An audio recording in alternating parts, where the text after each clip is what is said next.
¿Qué tal? Qué bueno que nos acompaña. Soy Javier Alatorre. Bienvenidos a este programa especial. Un resumen de los acontecimientos más importantes de este 2005. Está por terminar un año de una gran intensidad y dramatismo. Un año que empezó en medio de una de las mayores tragedias de las que se tenga memoria, el tsunami de Asia. Una tragedia que sacudió el nacimiento del 2005 como un presagio de la furia de los fenómenos naturales que estarían por venir. Los huracanes más poderosos de la historia nos cobraron una muy cara factura. Un año que nos llevó a viajar miles y miles de kilómetros y a vivir de cerca eventos que marcaron la historia.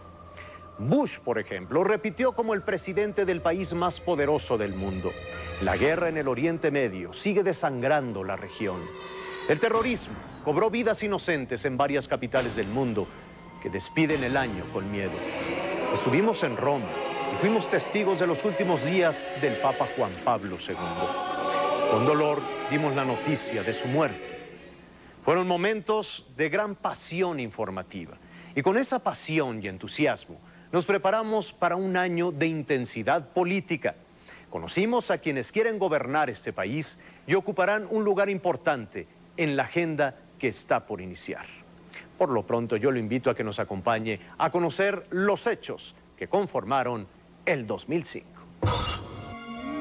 Yo estoy con ustedes todos los días hasta el fin del mundo. Karol Wojtyła, el papa que llegó del frío, enfrentó su última batalla terrenal en el 2005. Corría el último día de un frío enero, cuando el Santo Padre cancelaba sus compromisos y actividades. El Vaticano anunciaba que Juan Pablo II padecía un cuadro moderado de gripe. A te, Signore Jesucristo. The Holy Father has a flu.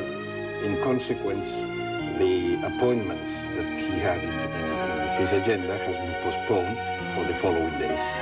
Esa moderación fue suficiente para que preocupara a sus ayudantes más cercanos. Los temores se hicieron reales tan solo 24 horas después. Juan Pablo II fue internado de emergencia. En medio de fuertes medidas de seguridad, salía del Palacio Apostólico con dirección al Policlínico Gemelli de Roma. El Papa no podía respirar con normalidad y padecía una inflamación en la garganta. Juan Pablo II permaneció 9 días hospitalizado. Finalmente, el 10 de febrero, regresó a casa después de ser dado de alta por especialistas. En este momento el Papa se está aproximando a la posición que tiene Televisión Azteca en el Hospital Gemelli. Lo vemos aquí justo en el Papamóvil, dándole muestra con esta imagen al mundo que sigue de pie, que ha salido de nuevo de la adversidad física para sobreponerse con este gran corazón que le caracteriza, con esta alma de acero. Sin embargo, las molestias respiratorias no lo abandonaron y las bajas temperaturas hicieron mella en su débil cuerpo. El 24 de febrero, el Papa peregrino volvió a su habitación en el Policlínico Gemelli. Una recaída le provocó una congestión en las vías respiratorias. Para aliviar ese dolor, tuvo que ser sometido a una traqueotomía. Desde este momento, el sucesor de Pedro se oxigenaba mediante una cánula en la garganta. Este segundo periodo en el hospital fue el más largo en los 26 años de papado. Pasó 17 días en su habitación del Policlínico. Dentro y fuera del Gemelli crecían las muestras de cariño de fieles llegados de todo el mundo. Con aplausos, cantos y plegarias se pedía por su recuperación. A pesar del dolor, el Papa tuvo momentos para sorprender a los peregrinos. Primero con apariciones en la ventana, después con unas palabras, débiles pero llenas de esperanza. También hubo minutos para audiencias privadas. La tan esperada alta de los médicos llegó el 13 de marzo. È da ritenersi che il rientro del Santo Padre in Vaticano avvenga entro oggi. Y así comenzaba el camino de regreso a las paredes de la Santa Sede. Se trató de un lento peregrinar de varios minutos que fue escoltado por jóvenes, niños y adultos. Sin embargo, las preocupaciones no se detuvieron. 2 semanas después, el Vaticano confirmó otra complicación en la salud del Santo Padre. El 30 de marzo, los médicos hacían un esfuerzo para mejorar la alimentación del Papa polaco. Le colocaron una sonda nasogástrica, con la que se esperaba, además, ayudarlo a recuperar fuerzas. La revelación impulsó las preocupaciones sobre la salud del Papa. Se abrió un compás de espera, que no encontraría un momento para la anhelada recuperación. Se trataba de una agonía seguida minuto a minuto desde cualquier país en todos los continentes. Fuerza Informativa Azteca desplegó un equipo de enviados y corresponsales quienes darían seguimiento oportuno a la evolución del pontífice. Fue una semana sin Karol Wojtyła. No participó en ninguno de los actos de la Semana Sagrada. Sus ayudantes sabían que las fuerzas de que disponía debía ahorrarlas. La agonía se extendía y en el mismo Vaticano circularon versiones del deceso, de un cuerpo que se negaba a funcionar, de la pérdida de lucidez. Finalmente, lo inevitable ocurrió el sábado 2 de abril. Las funciones orgánicas no respondieron más. La confirmación de la muerte inundó con la fuerza de las malas noticias la plaza de San Pedro. Juan Pablo II ha muerto. La misma plaza que Juan Pablo II vio llena el día de su nombramiento como el primer papa no italiano de la historia. Di un paese lontano. Estaba colmada de fieles que oraban por un milagro. Esa noche en el Vaticano se apagaba la luz de su habitación del Palacio Apostólico. Santa María, Madre de Dios. Como lo dicta la tradición vaticana, el camarlengo fue el encargado de confirmar el fallecimiento y destruir el anillo papal, símbolo de su autoridad. Nostro amatissimo Santo Padre Giovanni Paolo II è tornato alla casa del Padre. Al anunciarse la partida, esta se recibió con llanto, con velas en la mano, con oraciones, con plegarias en la plaza de San Pedro. Non vi chiamo più servi. Y con un repique doloroso de campanas en todas las iglesias de Roma, de Italia y del planeta, el Vaticano perdió al sucesor número 264 del apóstol San Pedro. El mundo perdía al hombre que transformó el rostro de la Iglesia Católica en 26 años de papado, a quien llevó la fe más allá de las puertas del Vaticano, al protagonista del tercer pontificado más largo de la historia. Dice el Observatorio Romano, hoy, sábado 2 de abril, a las 21 horas con 37 minutos, el Señor ha llamado al Santo Padre Juan Pablo II.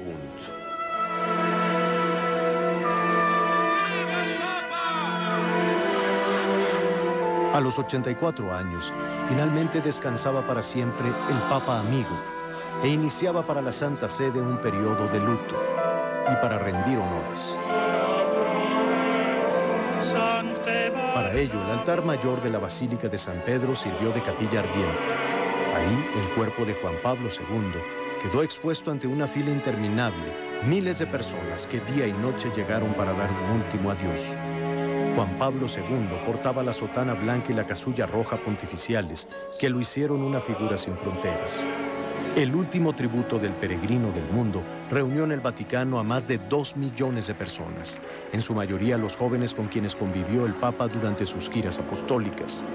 Pero la historia tenía reservado otro evento inédito, el funeral más numeroso de que se tenga memoria para un Papa que congregó a personalidades de todos los países, culturas y religiones, y donde sonó con fuerza el grito en italiano de Santo Súbito, que urgía al Vaticano a declarar a Juan Pablo II santo lo más pronto posible.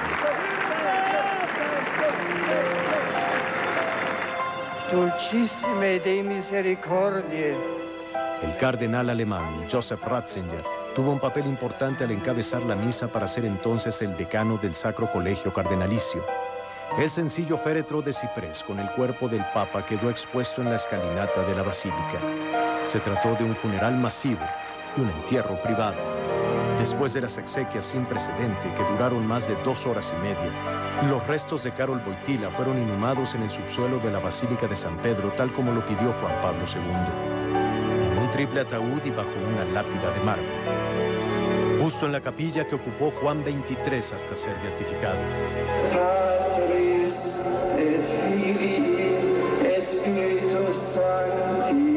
Después de esta ceremonia y en pleno luto, el Vaticano se dispuso a elegir sucesor. Una misa solemne comenzó el cónclave. La responsabilidad de designar a la nueva cabeza de la Iglesia Católica recaía en 115 cardenales electores que se aislaron del mundo en la Capilla Sixtina. Los pronósticos se cumplieron y solo bastó día y medio de deliberaciones. El 19 de abril el humo blanco en la chimenea anunció la decisión. Minutos después, las campanas de la Plaza de San Pedro confirmaron la noticia. El cardenal protodiácono, el chileno Jorge Arturo Medina Esteves, se encargó de pronunciar por primera vez el nombre del nuevo papa. Habemus papam.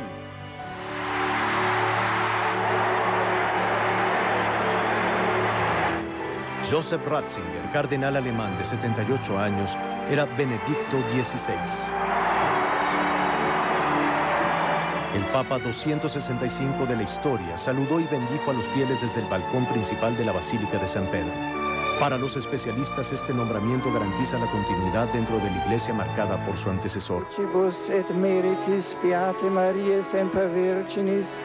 Aunque esos mismos especialistas señalaron que el papado de Benedicto XVI encararía 3 compromisos fundamentales: promover la unidad en la fe de la iglesia, la unión de los cristianos separados en diferentes iglesias y de la familia. Pemex informó el 3 de enero la recuperación de más de 3.950 barriles de crudo que se derramaron el 22 de diciembre del 2004 en el río Coatzacoalcos. Cuando yo hablo me gusta que me miren a los ojos. A los 83 años de edad falleció el 14 de enero la actriz Ofelia Guilmain. Su muerte fue por un paro respiratorio y de inmediato provocó luto en la sociedad mexicana, que le reconocía su trayectoria actoral. Se confirmó el auto de formal prisión contra el exsecretario de Finanzas del Distrito Federal, Gustavo Ponce Meléndez, por el delito de lavado de dinero el 19 de enero.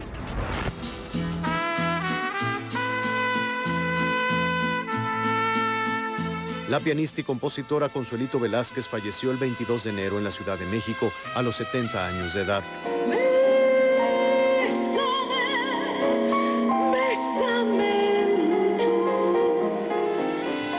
Su obra más célebre, Bésame Mucho, fue grabada en 20 idiomas y fue interpretada, entre otros, por Nat King Cole.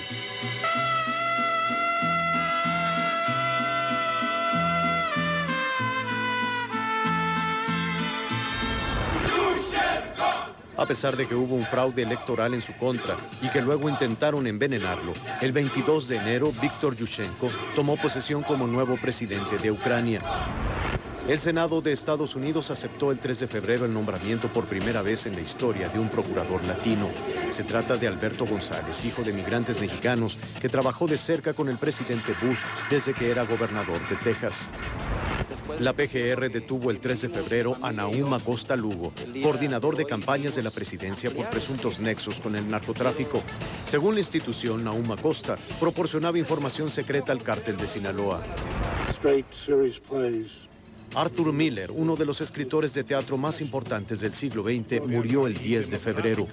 Su obra más famosa fue La muerte de un viajante y ganó notoriedad por haberse casado con Marilyn Monroe.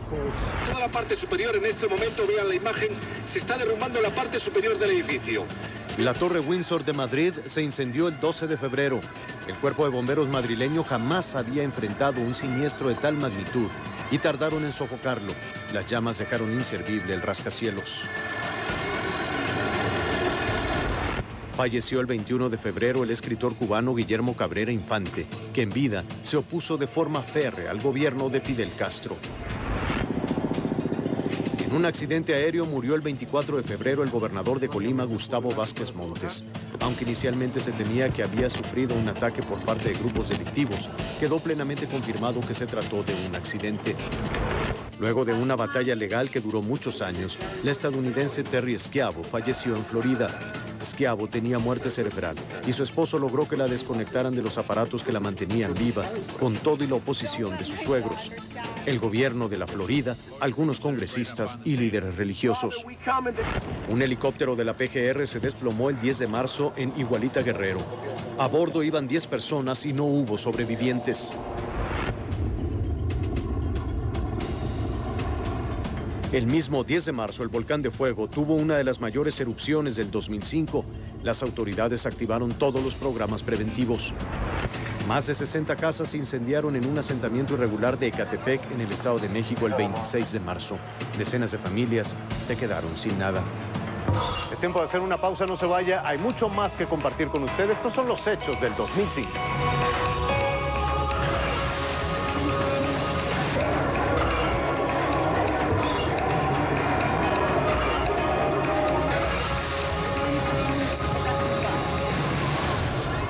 Cuando iniciaba el año, el mundo se encontraba en shock por el tsunami que provocó estragos enormes en Asia e incluso en algunos países de África.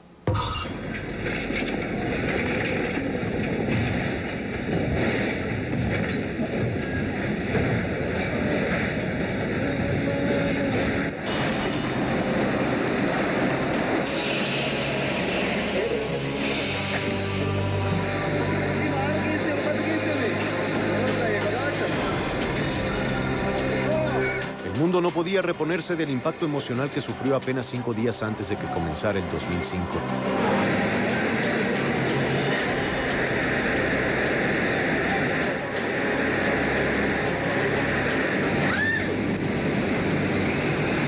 Nuestra pequeñez quedó resaltada por el tsunami que mató a miles de personas en 9 países. Era difícil reponerse a las imágenes que mostraban el momento en el que el océano arrasó con todo a su paso.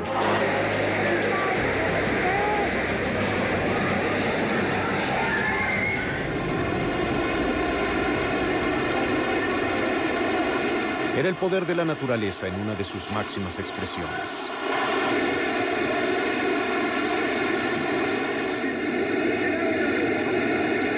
Los torrentes arrastraban personas, automóviles, todo.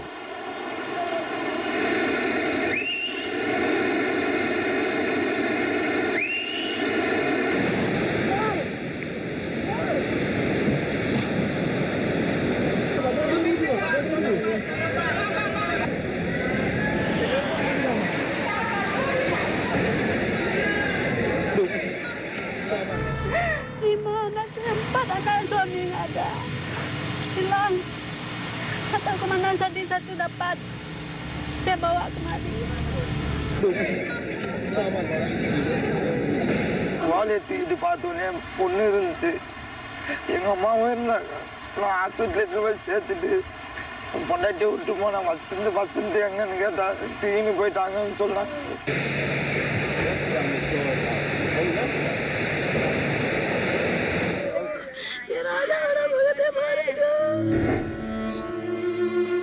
La cifra de muertos aumentaba minuto a minuto y la gente en el mundo no podía creerlo.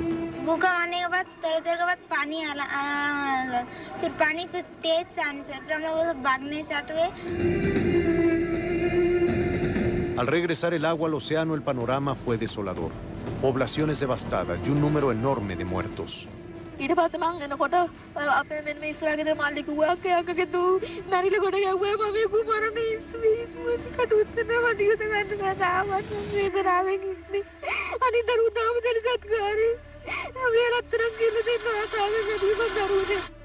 Quienes sobrevivieron no tenían nada para comer ni beber. Las epidemias se convirtieron en un problema. También había alarma por los niños que se quedaron sin sus padres. Se temía que estuvieran a merced de mafias que se dedicaban a abusar de ellos. Al margen de ese asunto, un caso en Sri Lanka conmovió al mundo entero. Varias parejas se peleaban por un solo niño, el bebé 81.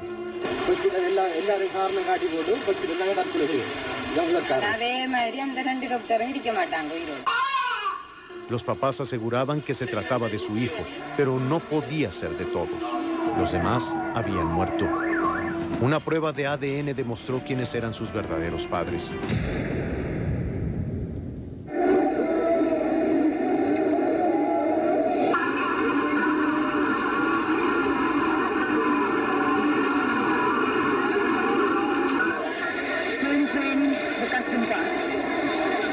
En medio de la sorpresa, el mundo reaccionó para ayudar a los afectados por el tsunami.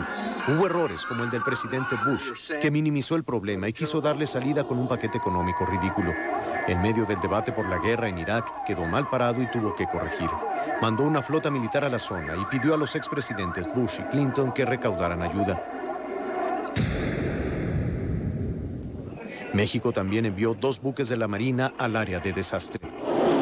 El mundo no podía ser el mismo después del tsunami. De inmediato se habló de la necesidad de tener sistemas de alerta temprana en las zonas costeras donde existe riesgo de tsunami, entre ellas la de México.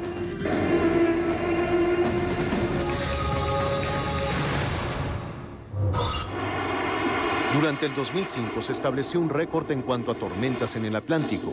Hubo 27, a las que se les asignó nombre, algo sin precedente. De hecho, los nombres preestablecidos se terminaron y se empezaron a utilizar los de letras griegas como alfa, beta, gamma y delta. De estas tormentas, 14 se convirtieron en huracán, 7 de ellos de alto poder. Para resaltar la magnitud de esta temporada de huracanes, hay que decir que el promedio de los últimos 40 años solo hubo 10 u 11 tormentas, de las que solo 6 se volvieron huracán. Mientras que, como decíamos, en este 2005 hubo 26 tormentas y 14 se convirtieron en huracán. Una amenaza se formó en el oeste del Caribe a finales de septiembre. Se convirtió en la tormenta tropical Stan y tocó las costas de Yucatán el 2 de octubre. Perdió fuerza, pero al entrar en las aguas del Golfo, recobró su impulso y se convirtió en huracán antes de lanzarse contra las costas de Veracruz el 4 de octubre. Sus vientos eran de 80 millas por hora, pero venía acompañado de lluvias torrenciales que no solo afectaron territorio veracruzano, también Puebla, Tabasco, Oaxaca, Hidalgo, Chiapas y varios países centroamericanos. El fenómeno atravesó el país con una lentitud desesperante y su paso dejó una impresionante huella de destrucción. Las lluvias sobre la sierra de Chiapas provocaron que el río Coatán se desbordara en Tapachula. Su poder fue devastador.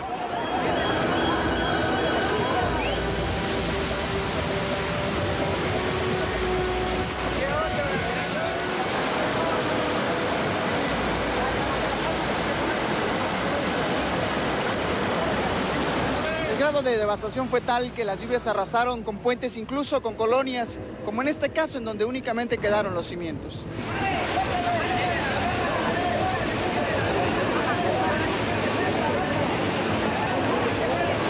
De mi familia no sé nada. ¿Estaban del otro lado? Sí, estaban del otro lado. Ya cuando vine ya no pude pasar.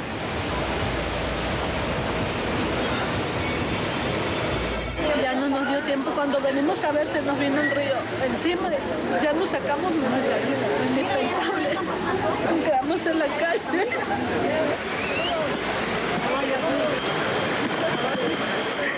Todavía faltaba una semana para los 15 años de mi hermanito. Llenó toda la casa de agua. Vivimos en otra cuadra y todo se inundó. ¿Perdieron todo?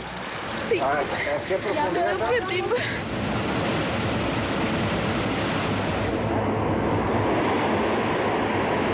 El río Coatán, que con toda su fuerza ha estado azotando a esta región. El agua que viene desde la sierra, pues ustedes lo pueden ver, la fuerza que lleva. Esto eran las vías del tren, nada más para que vean cómo llegó a doblar la fuerza de este río. Y en medio se alcanza a ver parte de lo que era la estructura del puente por donde pasaba el tren.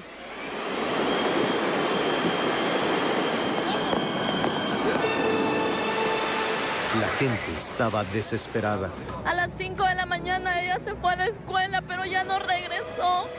Por favor, mamita linda, mi niña, si estás bien, háblame, comunícate conmigo, por favor. ¡Vamos, tú puedes! ¡Bravo! Algunos subieron a los techos de sus casas para no morir ahogados. El río Coatán reclamó lo que alguna vez fue suyo.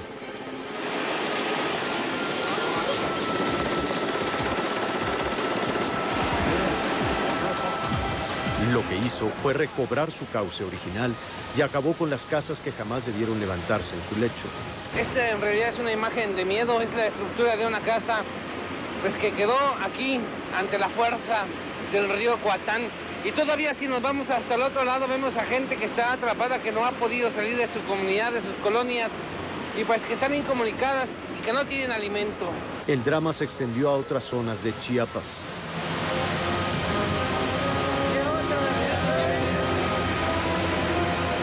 Muchas comunidades quedaron aisladas, hacía falta comida, agua, medicinas.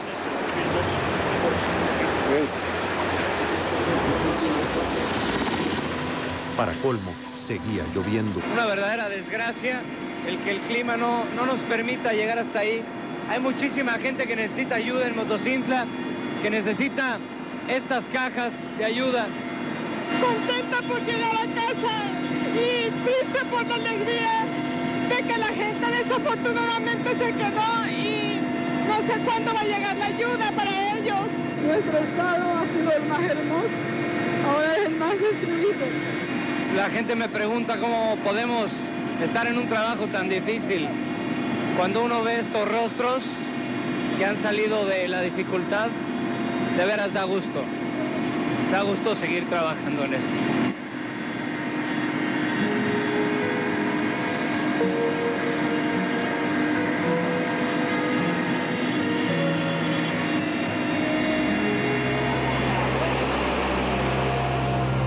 Miles de personas buscaron refugio en los albergues. Otros se resistieron a dejar sus casas ante el temor de saqueos. La historia se repetía también en algunas comunidades de Veracruz, Oaxaca, Puebla e Hidalgo. Del otro lado de la frontera sur también había historias desgarradoras. Comunidades enteras fueron sepultadas por los deslaves. Tan solo en Guatemala se reportaron 652 muertos. En total, Stan mató a 785 personas, tomando en cuenta los fallecimientos en territorio guatemalteco, los ocurridos en El Salvador, Nicaragua, Honduras, Costa Rica y México.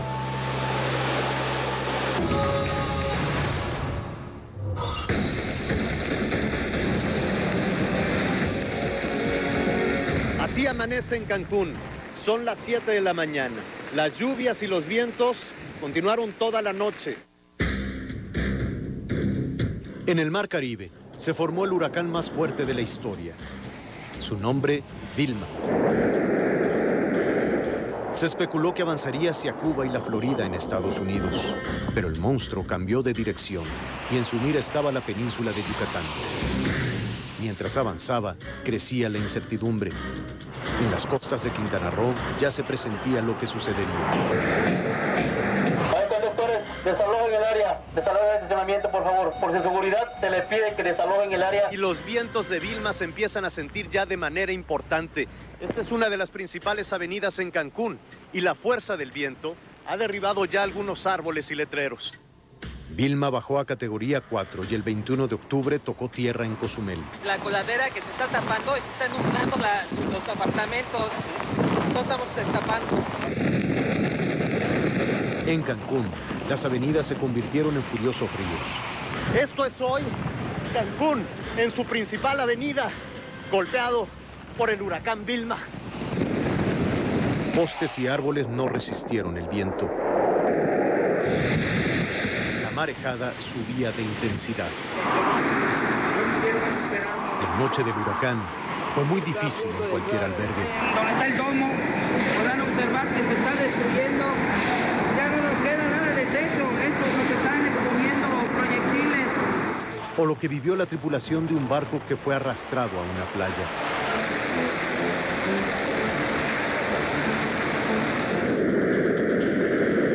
El 22 de octubre, Vilma tocó Quintana Roo, pero tardó mucho en salir. La gente vivió largas horas de miedo e incertidumbre en los albergues. Desde todas partes del país había personas que buscaban comunicarse con amigos y familiares, pero era imposible. Cuando finalmente pudieron salir a las calles, se encontraron con un Cancún que no conocían. Primero, unos cuantos quisieron sacar provecho de la desgracia e iniciaron una ola de saqueos.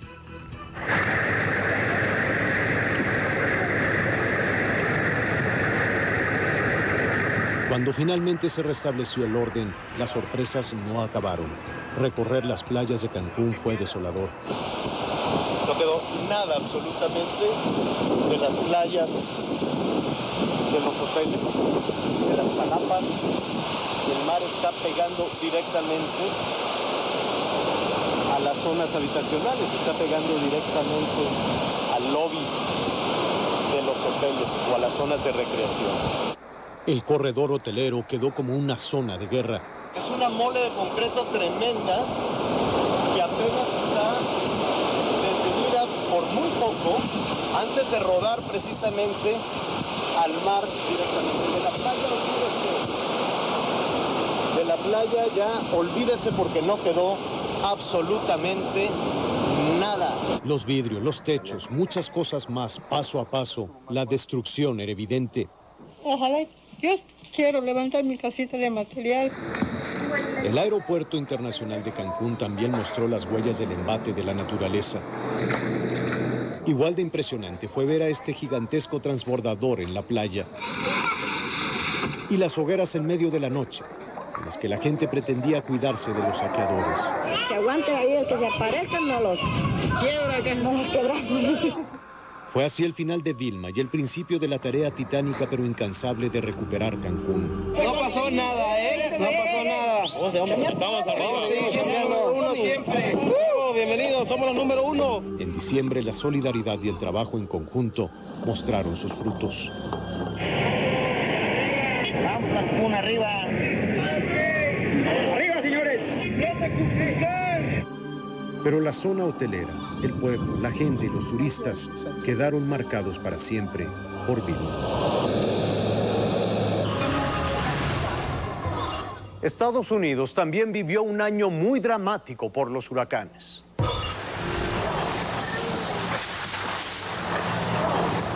El huracán Katrina perdió fuerza cuando tocó la península de Florida, pero las aguas del Golfo de México fueron como gasolina en fuego.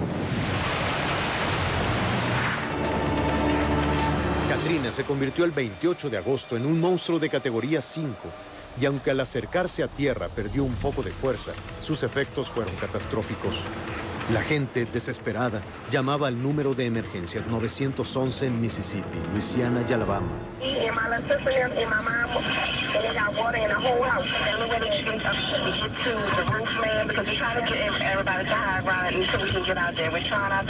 Pero nada podía hacerse durante el paso del huracán.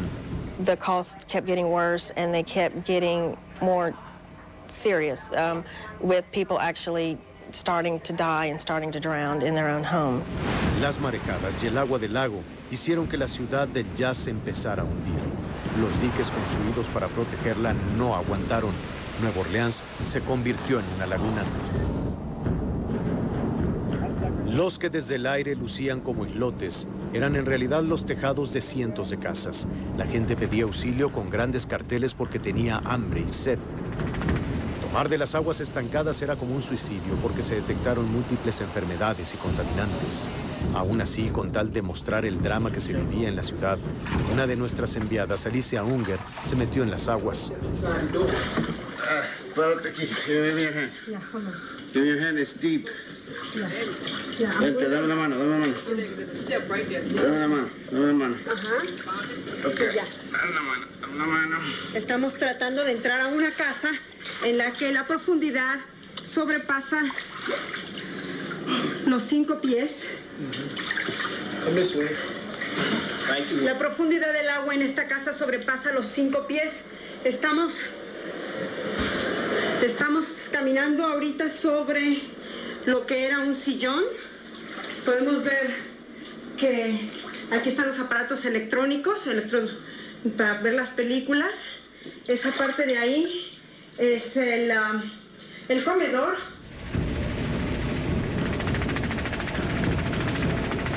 Ante el tamaño del desastre, la Guardia Costera empezó a rescatar gente por el único medio posible, los helicópteros.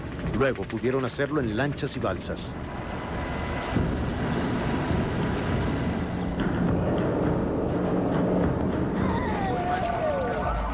All the way to the roof, and water came and had just opened up, divided. Who was at your house with you? My wife. And where is she now? Can't find her body. She gone. You can't find your wife? Oh, she told me everywhere she told me. I tried. I hold her hand tight as I could, and she told me, "You can't hold me." She said, "Take care of the kids and the grandkids and my kids." What's your wife's name in case we can put this out there? Tonya Jackson.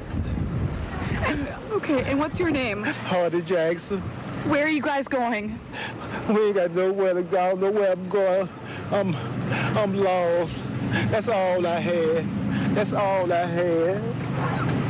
Miles de personas fueron llevadas al centro de convenciones de la ciudad, donde esperaban ser desalojados, pero nada sucedía.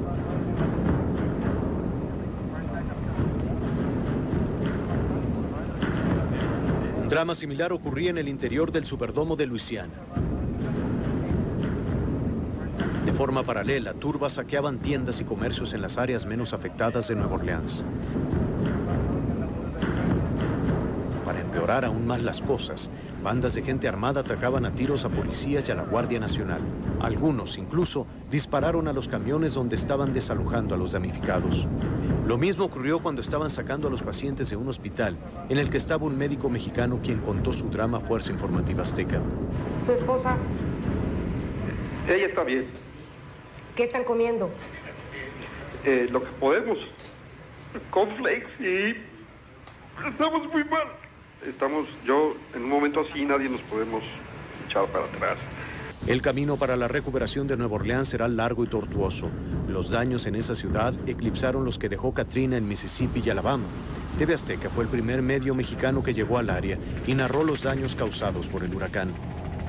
Déjenme decirles que la devastación aquí es total y quizás en el tiempo que tiene un servidor de dedicarse a esta labor, jamás había visto tal devastación.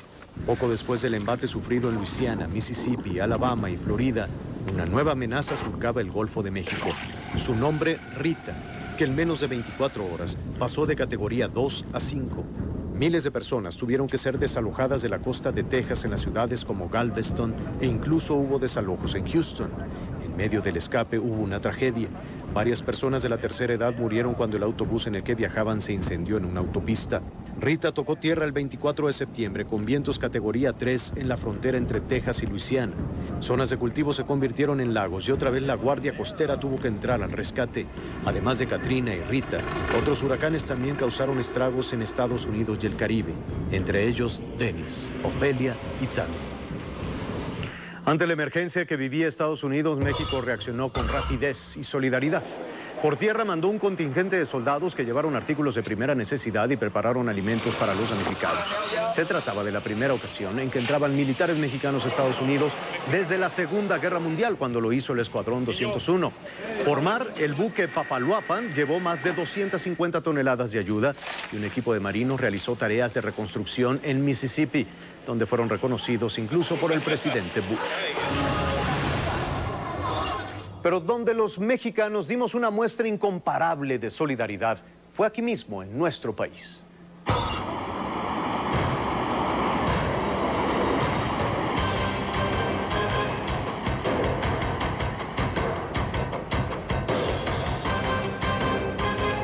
Era imposible no conmoverse con el dolor y la destrucción generadas por los huracanes Stan y Vilma. Los afectados necesitaban agua limpia, comida, medicinas, ropa. Todo el país sabía que se tenía que actuar y rápido. Simplemente no había tiempo que perder. 7:42 de la mañana, que no se le haga tarde para ayudar. Tenemos un centro de acopio aquí en las instalaciones de Televisión Azteca, Periférico Sur 4121. Es tiempo de ayudar. Juntos podemos ayudar a muchas vidas. TV Azteca también se movilizó con rapidez. Su programación se interrumpió para informar minuto a minuto de lo que sucedía en las zonas de desastre. Además, al saber que la gente quería colaborar, se convirtió en receptora de ayuda y planeó su distribución entre las personas que lo necesitaban. Porque todos somos hermanos, porque hay que ayudar, porque estamos aquí para esto. Artistas y conductores se pusieron a contestar teléfonos para orientar a la gente sobre la forma en que podían sumarse al gran esfuerzo. También se dio confianza a quienes en ocasiones dudaban en donar algo, porque no sabían si efectivamente llegaría a los damnificados. La respuesta fue impresionante. Que vengan y que estén mejor, que todo se solucione, ya que uno no puede ir allá con ellos. Largas filas de vehículos se formaron frente a las instalaciones de TV Azteca. La ayuda no paraba de fluir. Era algo verdaderamente conmovedor. En las puertas de las instalaciones de la Cusco hay una gran cantidad de despensas que van llenas de amor y de cariño hacia México. Amor por México que los mexicanos están enviando hacia las zonas devastadas. Gente que estiraba su gasto para donar parte de su despensa a la gente necesitada de Quintana Roo y el sureste. Otros centros de acopio, ubicados principalmente en centros educativos, también se abarrotaron. Después vino la tarea titánica de llevar la ayuda.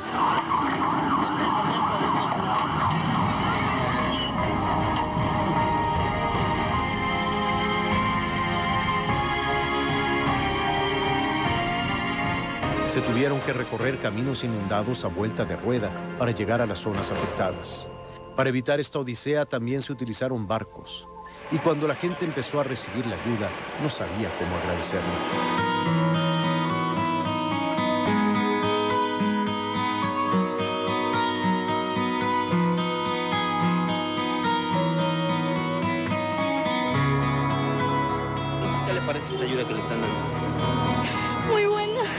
¿Qué le diría a toda la gente que ha mandado algo del país para ayudarnos? Les agradezco porque en verdad lo estamos necesitando. Nosotros nos quedamos sin casa. Muchísimas gracias por todo lo que nos está dando. Y una niña desnutrida que tengo que le va a hacer muy bien lo que le van a dar. Quiero agradecer a la sociedad mexicana por sumar, por unirse, por aportar, por confiar en nosotros como un vehículo seguro para hacer llegar sus gestos de solidaridad con quien hoy más lo necesita. Es tiempo de ayudar.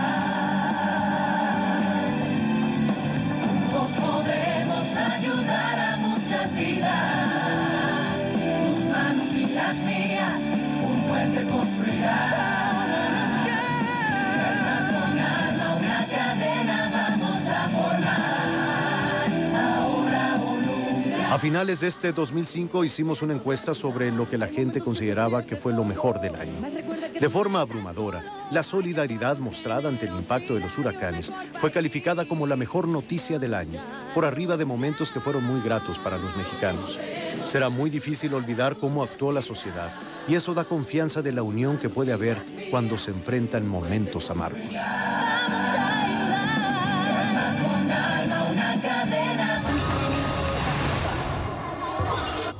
El mal manejo de los fondos federales para ayudar a los damnificados dio la mala nota de este año. Se trató de un caso que Fuerza Informativa Azteca siguió muy de cerca hasta sus últimas consecuencias.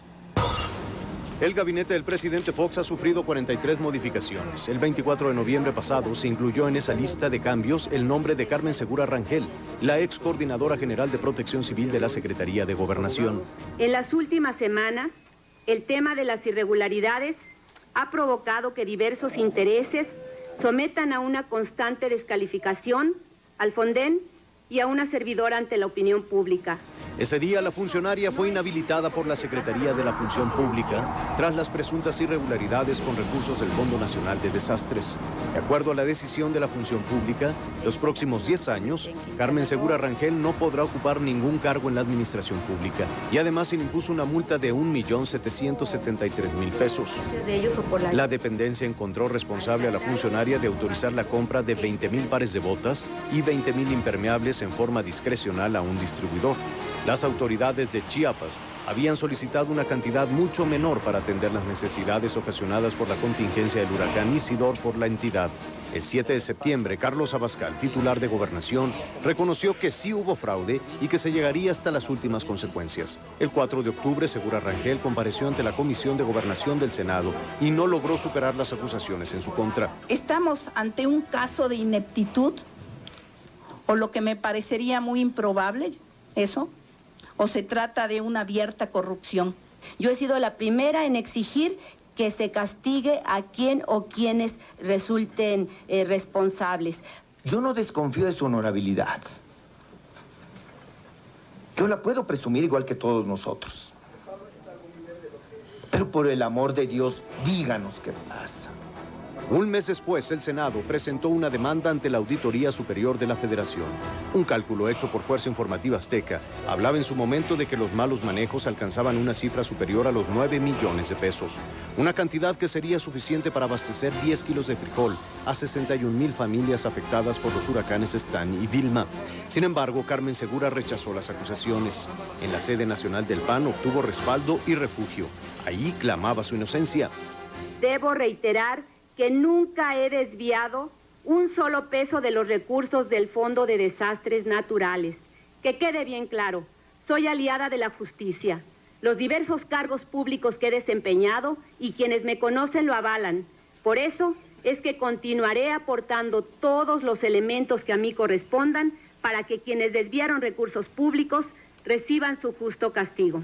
Días después, la PGR reveló la existencia de una averiguación de tipo penal contra quien resulte responsable por las irregularidades en la aplicación de recursos del Fondo de Desastres Naturales.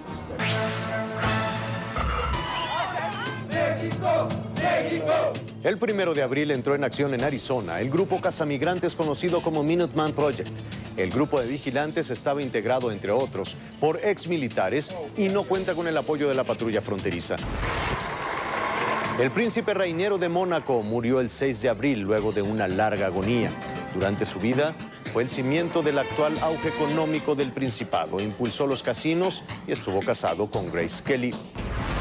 El juzgado sexto de distrito en materia de procesos penales dictó el 9 de abril el auto de libertad al ex coordinador de giras presidenciales de la República, Nahum Acosta Lugo.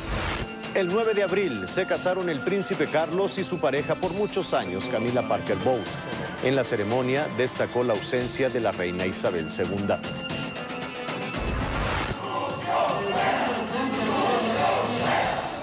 Lucio Gutiérrez fue destituido el 20 de abril como presidente de Ecuador. Se le acusó de abandono del cargo en medio de una insurrección popular.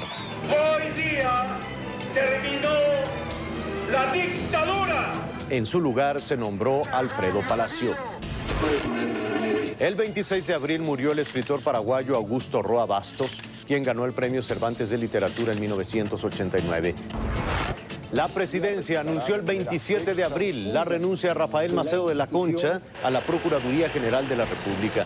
Como encargado de despacho quedó Daniel Cabeza de Vaca. José Miguel Insulza fue nombrado el 2 de mayo secretario general de la Organización de Estados Americanos, la OEA. El chileno se impuso al secretario de Relaciones Exteriores de México, Luis Ernesto Herbés. El 14 de mayo escapó de una cárcel en la Ciudad de México el narcotraficante guatemalteco Otto Roberto Herrera, lo que puso en alerta roja a las autoridades de ese país centroamericano. El 21 de mayo, Guillermo Arriaga ganó la Palma de Oro al mejor guión en el Festival de Cine de Cannes. Arriaga se hizo acreedor al premio por el guión de la película Las Tres Muertes de Melquiades Ochoa, que fue dirigida por Tommy Lee Jones. El referéndum sobre la nueva Constitución Europea fue derrotado en Francia el 29 de mayo, lo que abrió la puerta para que el proyecto fuera aplazado. Un accidente automovilístico acabó el 5 de junio con la vida del político mexicano Adolfo Aguilar Sincer, quien fue senador y secretario de Relaciones Exteriores. El 6 de junio murió la actriz estadounidense Anne Bancroft. Sus películas más recordadas son The Miracle Worker, por la que ganó un Oscar, y El Graduado, donde interpreta a la famosa señora Robinson. El 14 de junio, Michael Jackson fue declarado inocente de 10 delitos, entre ellos el de abuso sexual contra menores. La decisión resultó polémica, pero los seguidores del cantante celebraron el dictamen. Es tiempo de hacer una pausa, pero no se vaya. Hay más que compartir con usted. Estos son los hechos del 2005. Volvemos inmediatamente.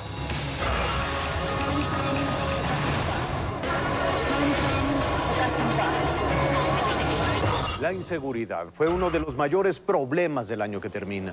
Uno de sus motores fue el narcotráfico, porque los criminales relacionados con esa actividad causaron estragos.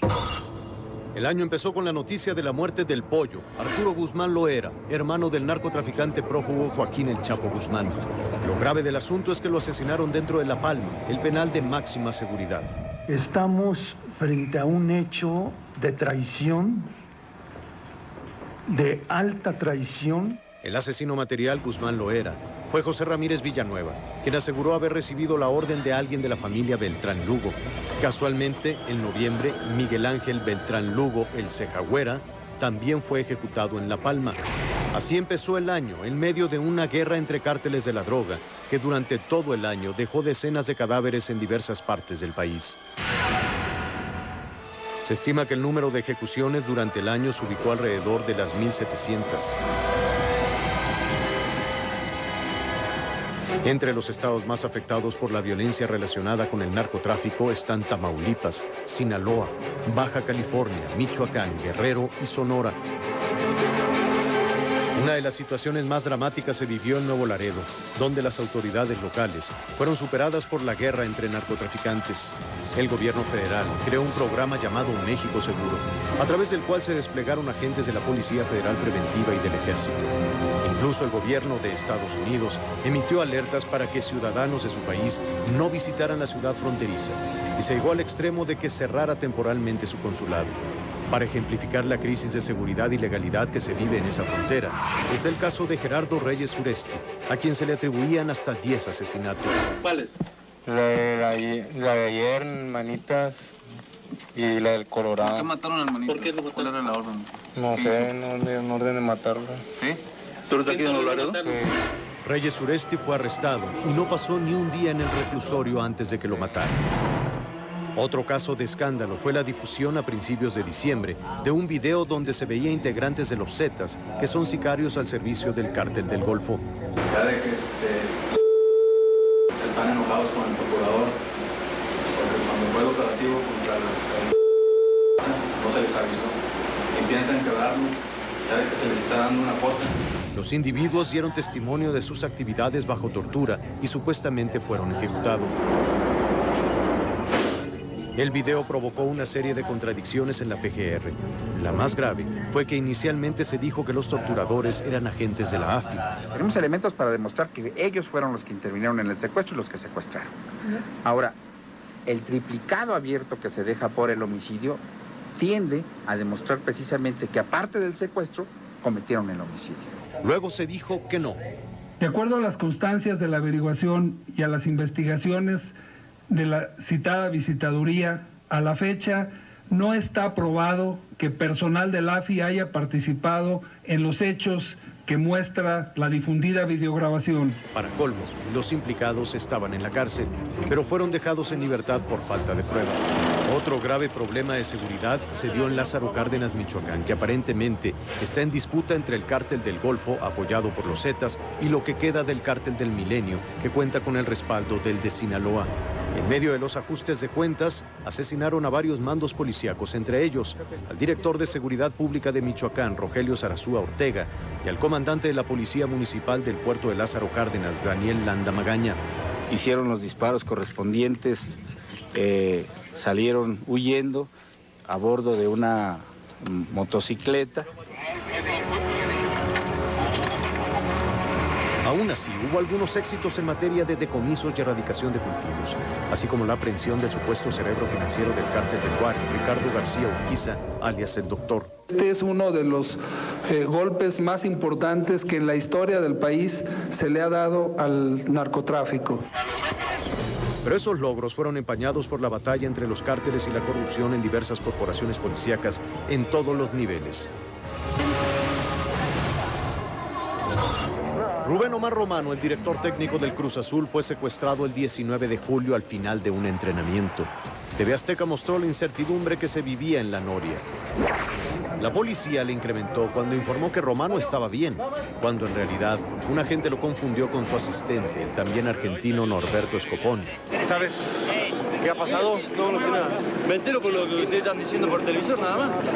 Claro, confirmamos que es un hecho, es la camioneta de Rubén. La imagen de la camioneta de Romano era contundente. Abrieron fuego en su contra para que se detuviera y encañonado se le obligó a subirse a otro vehículo. Definitivamente no.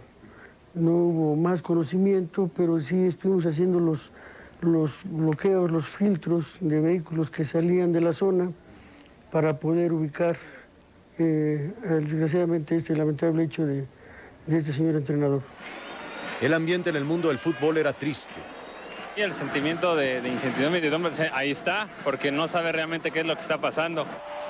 El Cruz Azul jugó duro y se convirtió en uno de los mejores de la competencia, pero había un hueco, el de Romano. Los días pasaban y Romano continuaba secuestrado. Había muchos rumores sobre rescates, pero ninguno real. Su familia agradecía el apoyo, pero pedía discreción. Yo busco que esta gente sean comprensiva con él, que no me lo lastimen, que es buena gente, muy buena persona, muy buen hijo, muy buen padre. Y solamente quiero que me lo manden, me lo regresen vivo. Entonces la AFI entró en acción para marcarse un éxito. En el oriente de la Ciudad de México realizaron un fuerte operativo y lograron rescatar a Rubén Omar Romano. Están a punto de sacar precisamente de esta casa de seguridad a Rubén Omar Romano, que se mantuvo cautivo en este lugar. Rubén, ¿cómo te sientes? Muy bien, gracias, muchas gracias por todo. ¿Cómo te trataron? Me trataron bien, más allá de que me hayan quitado la libertad, el trato fue bueno, no tengo ninguna queja en ese sentido, pero gracias a AFI que me rescató y que puedo estar nuevamente con mi familia y con todos. ¿En cuántas ocasiones pudiste estar en contacto con tu familia? Pocas veces. Romano se veía cansado, demacrado, pero estaba bien. Ahorita lo vamos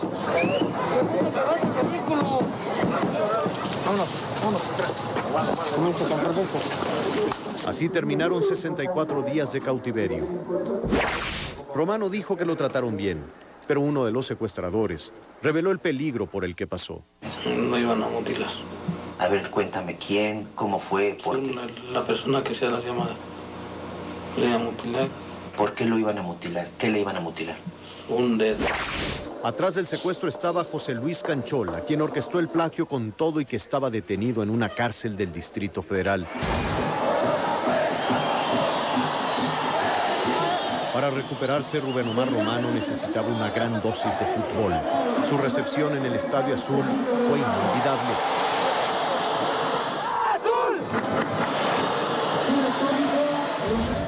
Hola, Rubén.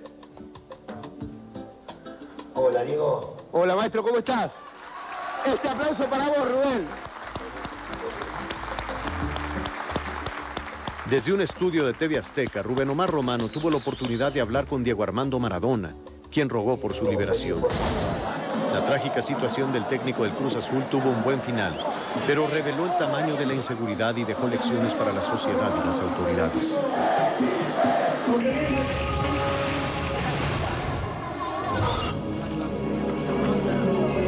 Lo esperaban por la mañana en el penal de máxima seguridad de La Palma. Abordó un helicóptero, el Bell 412, en el Campo Marte de la Ciudad de México.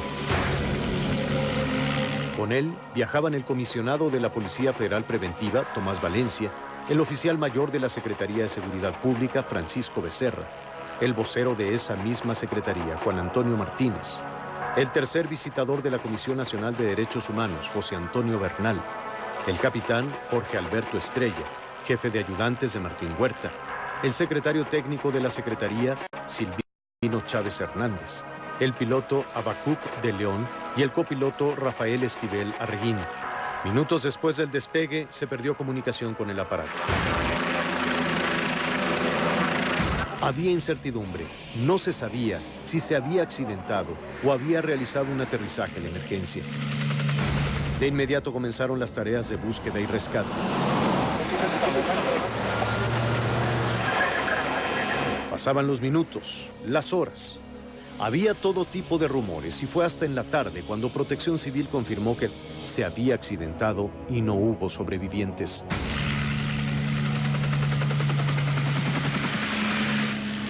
La información era dolorosa y quedó plenamente confirmada cuando habló el presidente Fox, quien era amigo cercano de Martín Huerta. Yo he perdido además a un colaborador, pero sobre todo a un amigo entrañable. Ramón, descansen en paz. Las autoridades descartaron que el helicóptero hubiera sido atacado o que se desplomó por algún tipo de sabotaje. Las únicas dudas las generó la Comisión Nacional de Derechos Humanos, que informó que su visitador había recibido amenazas del narcotraficante Osiel Cárdenas. Hubo molestias, porque según Rubén Aguilar, esa información fue dada a conocer cuando el helicóptero ya se había desplomado. Aún así, se mantuvo la versión del accidente, que luego fue confirmada por los peritajes. A ver, carnalita.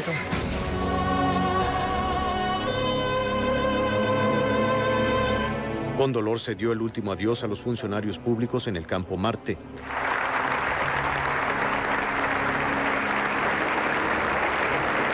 Aunque hubo un entredicho final porque 2 de los ataúdes estaban vacíos. Finalmente el amargo episodio fue asimilado.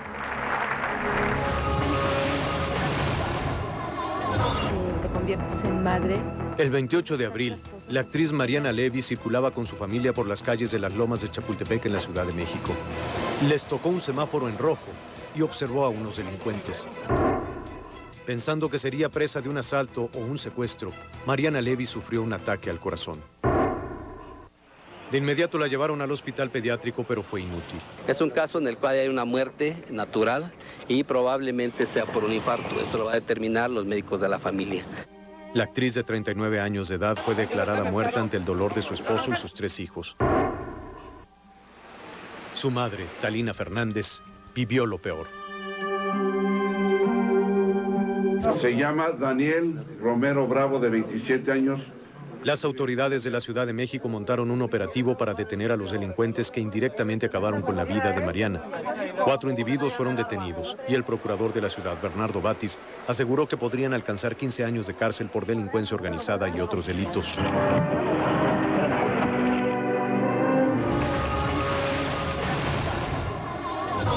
El tema de la inseguridad es uno de los que más nos preocupa a los mexicanos. TV Azteca realizó una encuesta para conocer qué es lo que espera usted el año entrante en este asunto en particular, la seguridad. El 20% de los encuestados aseguró que va a estar mejor. El 35% considera que estará peor y el 40% tiene la percepción de que las cosas estarán igual. El 5% restante de los entrevistados no supo qué responder o declinó contestar la pregunta.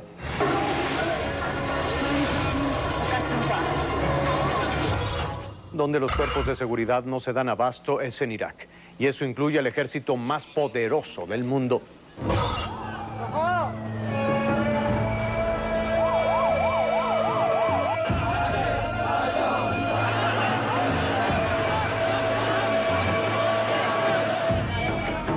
Montones de zapatos quedaron regados por el suelo.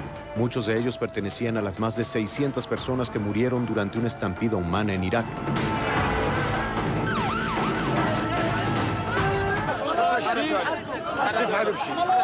Resulta que en medio de una procesión religiosa realizada en agosto, se corrió el rumor de que habría un atentado.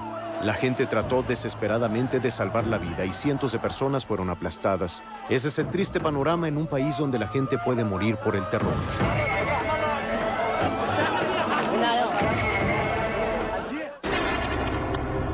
Durante el 2005, el número de civiles muertos desde el inicio de la intervención estadounidense en Irak se acercó a la estremecedora cifra de 30,000.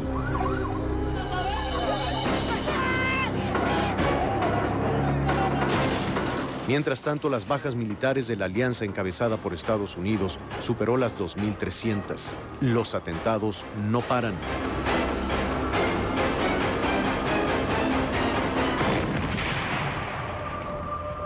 El 30 de enero había esperanza de que la estabilidad llegaría más pronto de lo esperado, porque las elecciones para la nueva asamblea iraquí se llevaron a cabo en relativa calma. También el juicio contra Saddam Hussein abría espacio para la justicia. Pero las cosas no van tan rápido como podrían desear los estrategas de Washington. Siguen explotando bombas al paso de convoys estadounidenses. Continúan los ataques contra retenes y bases militares.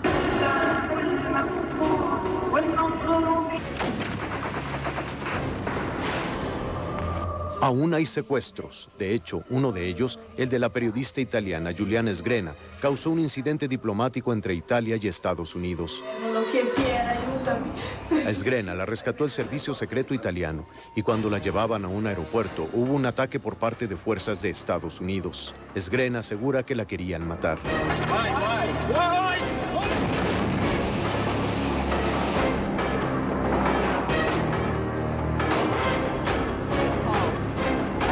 A ese clima de violencia hay que agregar las crecientes fricciones entre grupos sunitas y chiitas, los que podrían acabar con los sueños de un Irak democrático.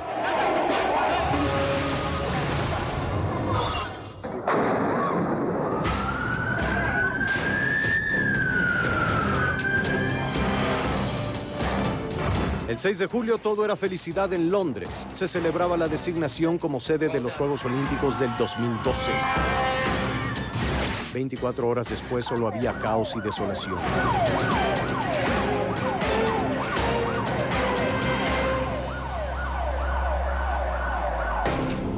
Julio 7. 4 explosiones paralizaron el sistema de transporte de Londres durante las horas pico de la mañana. A las 8 de la mañana con 50 minutos detonaron 3 bombas con una diferencia de 50 segundos entre sí, en 3 vagones del metro londinense. Un cuarto artefacto se activó en uno de los autobuses emblemáticos de Londres. El cuádruple ataque, ejecutado por un comando de 4 suicidas, dejó 56 muertos y 700 heridos. Fue el acto de terrorismo más sangriento en el Reino Unido desde que murieron 270 personas en el atentado de Lockerbie en Escocia en 1988. Se considera que detrás de ellos estuvo la mano de organizaciones paramilitares islámicas con sede en el Reino Unido. La bandera en el Palacio de Buckingham ondeó a media asta en señal de duelo. En palabras del primer ministro Tony Blair, los bombazos pretendían desatar el pánico entre los británicos. Sin embargo, Londres no se dobló, recobró su normalidad. Así respondió ante el derramamiento de sangre. Tan solo 3 semanas después, el 21 de julio, una segunda serie de 4 explosiones sacudió el metro y un autobús de Londres. Aunque en esta ocasión solo los detonadores de las bombas explotaron. No hubo víctimas mortales. El único herido registrado resultó ser un enfermo de asma. 24 horas después, sí hubo una víctima. Se trataba de un joven migrante de origen brasileño que murió a manos de 3 policías de Scotland Yard. Los uniformados confundieron a la víctima con un terrorista. Le dispararon en 8 ocasiones. Claro, ele deu 5 tiros de queima-roupa. Isso foi um tiro no nosso coração também. Charles de Menezes murió en medio de una paranoia desatada por el temor a más ataques. Su familia y el gobierno brasileño exigieron explicaciones. Hoy se sabe que la justicia británica podría procesar a los policías. Tragedy, the Metropolitan Police accepts the full responsibility for this, and to the family I can only express our deep regrets. En este 2005, no solo Occidente fue víctima de terroristas islámicos. También en varias naciones árabes el terror islámico dejó momentos difíciles de olvidar. En julio, Egipto sufrió su peor atentado en 8 años. Un comando extremista mató 88 personas en un complejo turístico situado en la zona del Mar Rojo.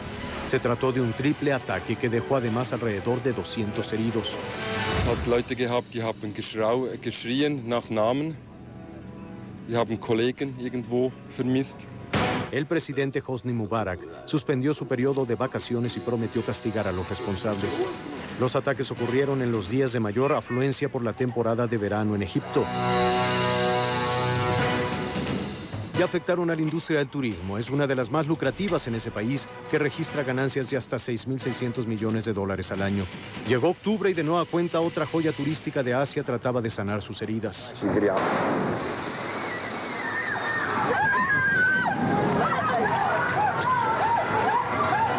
Otra vez, la isla de Bali estuvo en la mira de atacantes suicidas.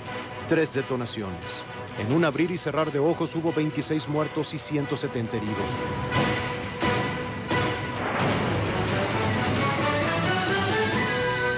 Las imágenes del video aficionados dieron la vuelta al mundo y mostraron la desesperación de los minutos posteriores a los bombazos.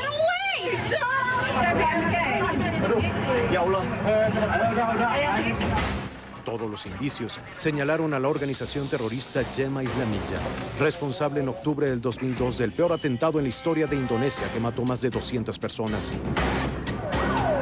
El ruido de ambulancias y la movilización de los servicios de emergencia se trasladó a Amán, la capital jordana. El pánico inundó 3 hoteles de lujo. Las detonaciones, detrás de las cuales estuvo el brazo iraquí de Al-Qaeda, dejaron 67 muertos y 115 lesionados. La misma ciudad, Amán, ha sido descrita como una puerta de paso para occidentales hacia Bagdad, lo que para los especialistas representó una conexión entre los atentados y la guerra de Irak.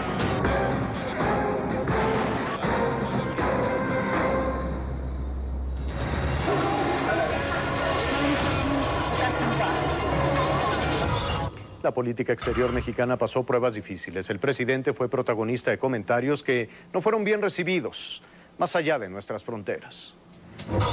El 13 de mayo el mandatario arremetía con dureza hacia una ley antimigrante aprobada por el Congreso de Estados Unidos. El documento contemplaba la autorización de fondos para la construcción de un muro en la frontera común y requisitos más drásticos para el otorgamiento de una licencia de conducir a los migrantes. Fox no dudó en calificar la legislación como negativa y ejemplo de retroceso. Puerto Vallarta, el presidente aprovechó para destacar la importancia de la mano de obra mexicana en Estados Unidos.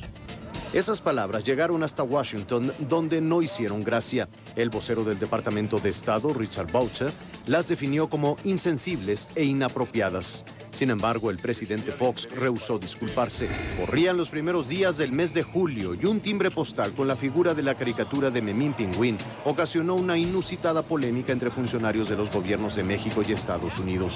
La Casa Blanca dijo que las estampillas emitidas por el Servicio de Correos mexicano no tenían lugar en el mundo actual y no dudó en considerarlas racistas. Activistas afroamericanos como el predicador Jesse Jackson calificaron las características del personaje como un estereotipo negativo. El canciller mexicano Luis Ernesto Derbez negó que la emisión de 750,000 estampillas con la figura de Memín Pingüín tengan un carácter racista e incluso calificó de ignorantes de la cultura mexicana a quienes expresan esa opinión. Me parece que es una falta total de conocimiento de nuestra cultura, me parece que es una falta total de respeto a nuestra cultura que algunas personas estén haciendo de esto un tema que no corresponde a la realidad. La polémica sirvió para relanzar con éxito la historieta que dio vida al personaje. En ese mismo mes, el gobierno español echó por tierra el anuncio del canciller Luis Ernesto Derbez sobre un acuerdo migratorio. En palabras del secretario de Relaciones Exteriores, esa firma permitiría a 400,000 trabajadores mexicanos ir a trabajar a España cada año. Sin embargo, el ministro ibérico del Trabajo, Jesús Caldera, negó avances sustanciales en el tema, y mucho menos una fecha para un acuerdo. El mes de noviembre fue un punto clave en la diplomacia mexicana. Todo inició en la Cuarta Cumbre de las Américas en Mar del Plata, Argentina. El presidente Fox defendió a capa y espada la integración del Mercosur, un bloque económico que uniría prácticamente las economías de todo el continente. La cumbre fue un fracaso, en la que los integrantes del bloque latinoamericano quedaron divididos. Por un lado, y a favor del libre comercio, México, Canadá y Estados Unidos. Por otro, Argentina, Brasil y Venezuela. Pero fue el presidente venezolano, Hugo Chávez, el que puso el dedo en la llaga. Calificó al presidente Fox como un cachorro del imperio. Qué triste que un presidente de un pueblo como el pueblo mexicano se preste a ser un cachorro del imperio.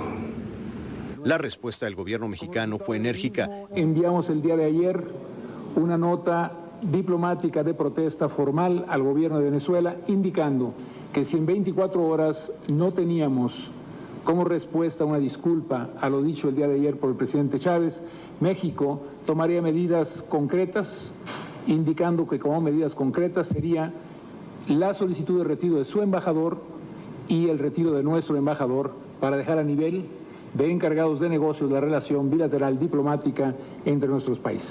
Pero hasta el día de hoy no ha sido escuchada.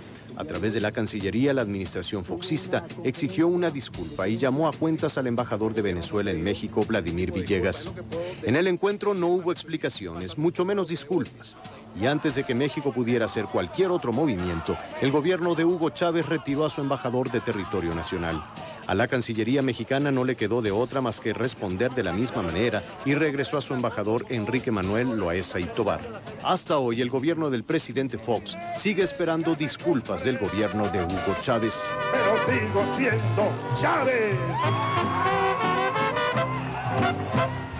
Este 2005 se va y con él 3 hechos que hicieron difícil la relación de México con Estados Unidos. El primero fue la declaratoria de emergencia en 8 condados de Arizona y Nuevo México por la violencia y la inseguridad en la frontera del lado mexicano. Después, por la respuesta del presidente Fox, que cuestionó al gobierno de Estados Unidos por la falta de acciones para combatir el consumo y tráfico de drogas en su territorio. Y al final, por las declaraciones del embajador de Estados Unidos, Tony Garza, quien reveló que el cierre del consulado en Nuevo Laredo fue un castigo al gobierno de México ante su fracaso por el control de la violencia en la frontera. Es tiempo de hacer una pausa, pero no se vaya. Hay más que compartir con ustedes. Estos son los hechos del 2005. Volvemos inmediatamente.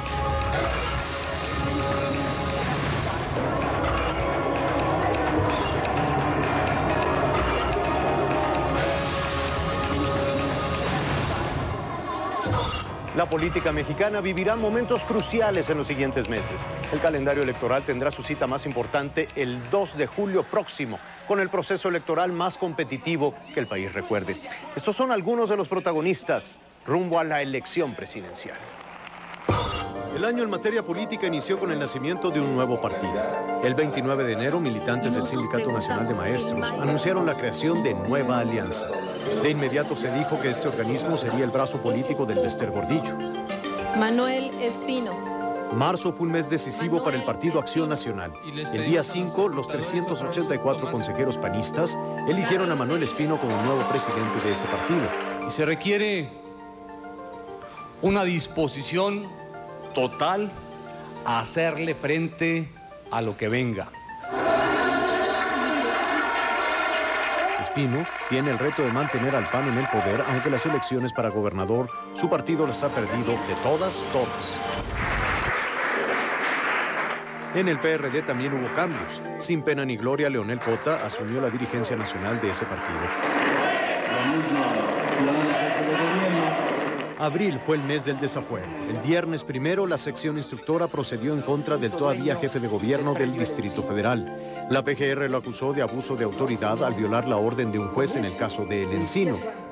Solo diré que no he violado la ley, que jamás he actuado en contra de la justicia y nunca ha sido mi intención hacerle mal a nadie.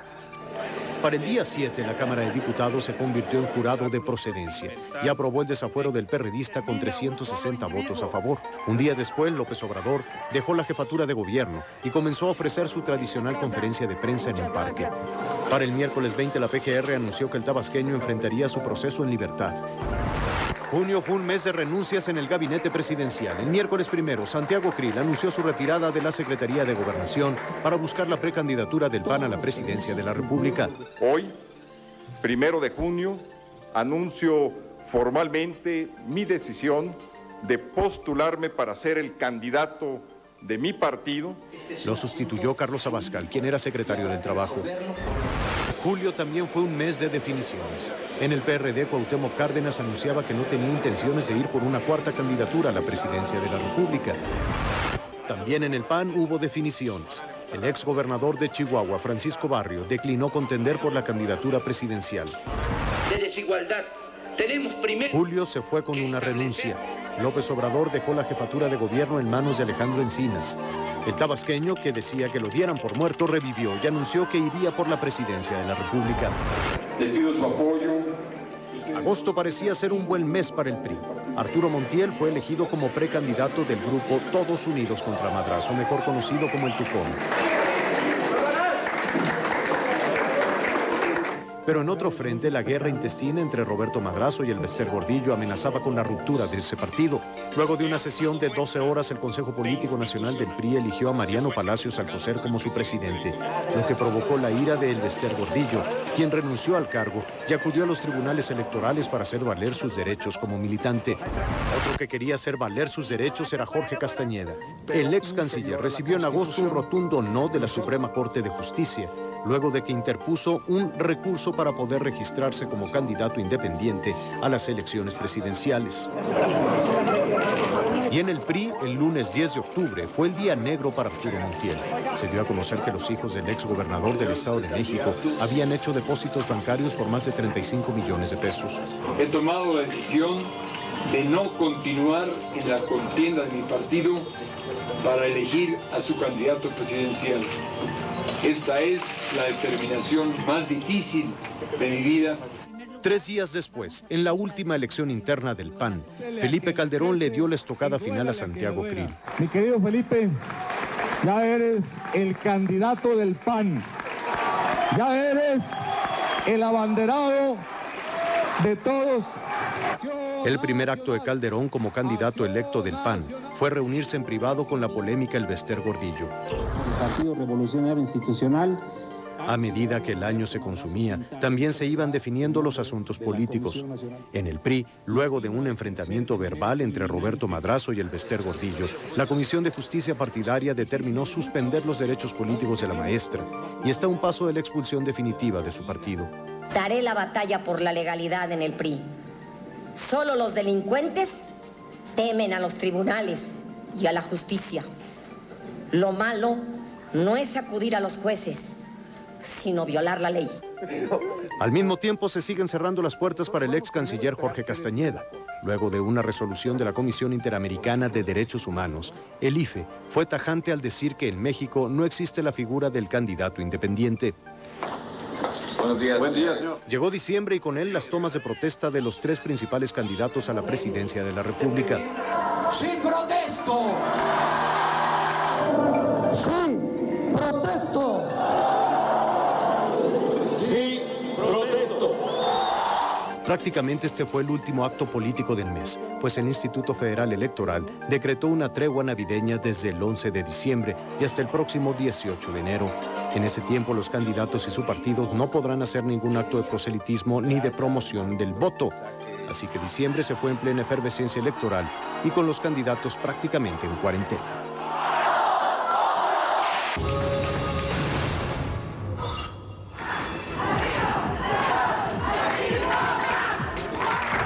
El 2005 significó para los mexicanos el quinto año de gobierno de Vicente Fox. También el 2005 representa el inicio de sus últimos 12 meses al frente del destino del país. 5 años de alternancia en el poder que el presidente conmemoró en el Ángel de la Independencia de la Ciudad de México el sábado 2 de julio. Se trató de un evento que provocó las críticas de la oposición. Esta lo consideraba un acto de apoyo a los candidatos panistas para los gobiernos del Estado de México y Nayarit, donde un día después la ciudadanía acudiría a las urnas. A pesar del debate, el presidente asistió y aseguró ante miles de personas que el triunfo del 2 de julio del 2000 no pertenecía a un solo partido, sino a todos los mexicanos. El 2 de julio no es una celebración de políticos, sino una auténtica fiesta ciudadana. Las críticas también han surgido en los últimos meses por la lentitud en el paso del cambio, comentarios a los que el presidente respondió en su momento. Poco a poco, paso que dura y no trote que cansa, permite ir resolviendo problemas. Y fueron los cuestionamientos de un joven estudiante de Derecho los que en abril llamaron la atención del presidente de gira por el estado de Oaxaca. Yo no soy ningún traidor a la democracia. Al revés, trabajé por la democracia para todos. Sí. No, ojalá no, seguro. El 1 de septiembre, Vicente Fox ofreció su quinto informe de gobierno. Desde la máxima tribuna, el Congreso de la Unión, donde ofreció a diputados y partidos políticos hacer un alto en el camino. Ahí les propuso terminar con las confrontaciones porque consideraba que con los legisladores el Ejecutivo había construido demasiados muros y pocos puentes. Fue un mensaje breve, tan solo 42 minutos. Lo llamó el fin de un rito. Su discurso no incluyó ese balance tradicional de cifras en salud, economía, educación, comunicaciones y seguridad. Fue el más tranquilo de los informes presidenciales que se recuerde en años. Guardemos el silencio y la compostura debidas. Continúe, señor presidente. Apenas 4 interrupciones y moderadas. En cadena nacional, el presidente advertía que las elecciones de Estado ya no regresarían. Fox reconoció que hay desafíos por alcanzar y que la era de las crisis económicas recurrentes había terminado. Sin embargo, en el rubro económico, sus logros se han visto opacados por la falta de reformas estructurales. En palabras de analistas, el Seguro Popular es un gran logro, lo mismo que la reducción de la pobreza extrema en las zonas rurales, el programa Oportunidades y el de vivienda. Y la educación básica recibió un gran apoyo gracias al programa Enciclomedia.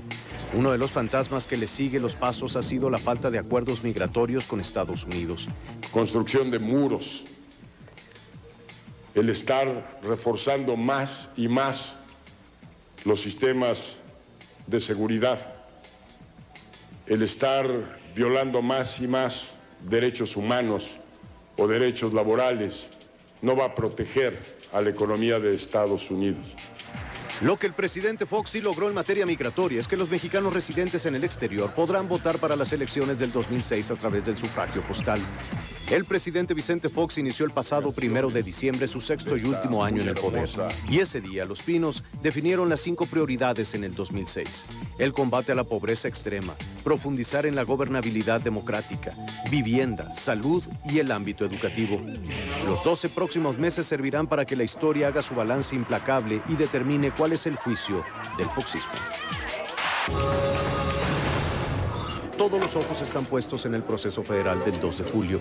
Se cree que participarán 73 millones de ciudadanos, 14 millones más que en la votación presidencial del 2000, según reconoció el presidente del IFE, Luis Carlos Ugalde.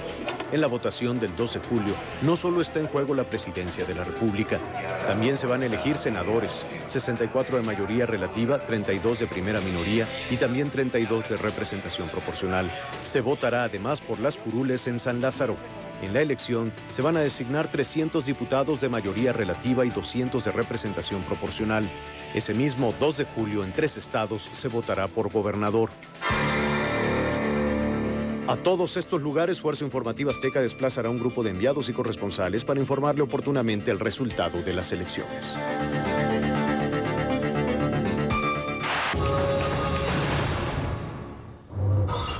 Este año, en materia de números, se acabó el optimismo en las metas de crecimiento de la economía. Sin embargo, la estabilidad macroeconómica fue uno de los grandes logros de la administración federal. Este 2005, los bolsillos de los mexicanos no se llenaron. Las bolsas del mandado siguieron cargando prácticamente lo mismo. Los salarios casi no se movieron y el empleo registró un tímido repunte. Las metas de crecimiento siempre fueron a la baja. Del optimismo pasamos al realismo. Solo un aumento del 3% y nada más. Como saben, el crecimiento no ha sido lo que hubiéramos deseado. Y ese crecimiento insatisfactorio, insuficiente para los requerimientos de empleo, de salarios que tiene la economía mexicana, podría haber sido mayor. Se crearon poco más de 750,000 nuevos empleos, cuando la demanda anual es de 1,5 millones. Los salarios aumentaron en promedio 4.5%. El 2005 también fue un gran año para la estabilidad macroeconómica. Las reservas internacionales superaron la cifra histórica de 66,917 millones de dólares. Las remesas superaron los 16,000 millones de dólares. Las divisas por concepto de turismo superaron los 12,000 millones de dólares. La inflación estuvo por arriba de las expectativas, pero se mantuvo abajo del 5%. La mezcla mexicana de petróleo alcanzó una cifra nunca antes vista, $52.77 el barril. La Bolsa Mexicana de Valores impuso más de 50 récords y por primera vez en su historia superó las 17,994 unidades. Y el peso se mantuvo firme frente al dólar, osciló entre los 10 y 11 pesos en promedio. El 2005 fue también el año de las reformas financieras. El Congreso aprobó la Ley del Mercado de Valores, una ley con la cual todos salimos ganando, emisores, mercado e inversionistas. El que gana es México, sin lugar a dudas, con una ley mucho más dinámica que genere una mayor inversión que a la larga te generen mayores empleos. Los legisladores también aprobaron el nuevo régimen fiscal de Pemex, también histórico, más de 20,000 millones de pesos libres para la petrolera más endeudada del mundo. Sin embargo, el dinero no se irá para infraestructura ni para mantenimiento, sino para amortiguar su asfixiante deuda. Lo que la OCDE puede hacer consenso. El 2005 fue también un año de nombramientos. José Ángel Gurría se convirtió en el primer mexicano en ser elegido para ocupar la presidencia del llamado, por mucho tiempo, el Club de los Países Ricos. El ex canciller y ex secretario de Hacienda fue designado secretario general de la Organización para la Cooperación y el Desarrollo Económico y entrará en funciones el año entrante.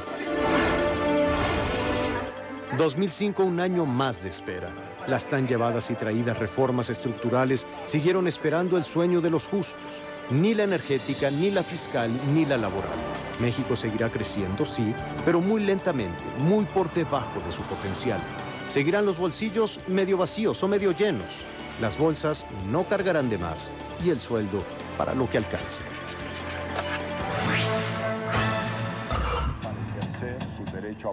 La segunda mitad del año comenzaba en México con un decreto presidencial. El 1 de julio, Vicente Fox firmó las reformas de ley que permitirían a los mexicanos residentes en el extranjero votar por correo en las elecciones federales del año próximo. Y la oportunidad económica, la fuerza, ¿no? Antonio Villarraigosa, un hombre de origen mexicano, asumió la alcaldía de Los Ángeles, California, algo que no ocurría desde 1872. Nació en Argentina, pero en México se hizo un nombre y un reconocimiento público. La actriz Marga López murió a causa de una arritmia cardíaca a los 81 años. Uno de los rostros de la época de oro del cine nacional descansaba para siempre después de 4 días hospitalizada. Londres cumplió su sueño olímpico. La ciudad fue elegida como la sede de los Juegos Olímpicos del 2012, en cerrada votación de la Asamblea del Comité Olímpico Internacional reunida en Singapur. La justicia norteamericana sentaba un precedente sobre la confidencialidad de las fuentes periodísticas. Un juez federal sentenció a Judith Miller, reportera del New York Times, a 4 meses de prisión por negarse a revelar la identidad de un informante que le ayudó a conocer el nombre de un agente encubierto de la CIA. Una pastilla desató una lluvia de opiniones encontradas en nuestro país. El cardenal Norberto Rivera considera que la distribución de la llamada píldora del día siguiente es como poner un arma en manos de la gente. Días después, el secretario de Gobernación se subió a la discusión y expresó su respeto por la vida. Sin embargo, el doctor Julio Frenk, secretario de Salud, negó cualquier tipo de controversia. La NASA reinició la actividad en sus transbordadores. El Discovery partió de Cabo Cañaveral, Florida, en una misión para llevar provisiones a la Estación Espacial Internacional. El lanzamiento marcó el regreso de Estados Unidos al espacio luego de la catástrofe del Columbia en el 2003. Este año, un largo conflicto llegó a su fin. Después de 30 años, el ejército republicano irlandés anunció que dejaba su lucha armada. La dirigencia de Leri ordenó a sus integrantes buscar la unificación de Irlanda del Norte por medios pacíficos y democráticos. El 14 de agosto en Grecia, un avión se estrelló sobre un área montañosa del norte de Atenas. Murieron los 115 pasajeros y 6 tripulantes que iban a bordo. Las autoridades de Chipre descartaron que la causa fuera un sabotaje o atentado terrorista. Acabó una era en el Medio Oriente. El ejército israelí desalojó los asentamientos judíos en la franja de Gaza y Cisjordania. El 7 de septiembre se resolvió el juicio del siglo. La Suprema Corte de Justicia determinó que Armando Medina Millet es culpable del asesinato de su esposa, Flora Ileana Abraham. 3 de los 5 ministros de la primera sala se pronunciaron en contra de otorgar un amparo a Medina Millet, por el cual obtendría su libertad. México recordó con homenajes nacionales los 20 años del terremoto del 19 de septiembre. Productores de caña afiliados a la Confederación Nacional Campesina tomaron el 26 de septiembre 34 de los 58 ingenios de la República. Esto en respuesta al recurso de inconstitucionalidad promovido por el presidente ante la Suprema Corte de Justicia de la Nación en contra de la ley cañera. Quien descansó para siempre este septiembre fue el actor Don Adams, quien se inmortalizó en la serie Superagente 86. Falleció de una infección pulmonar en Los Ángeles. Es tiempo de hacer una pausa, no se vaya, hay mucho más que compartir con ustedes. Estos son los hechos del 2005. Volvemos.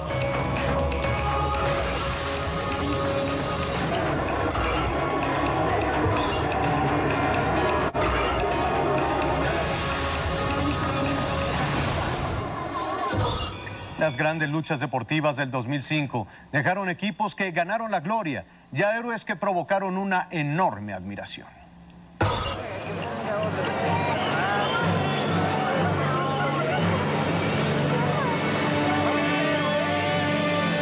Honor a quien honor merece. Puede haber muchas polémicas en el deporte, pero al final el campeón es el ganador. Las Águilas del América se levantaron con el triunfo en el torneo de clausura.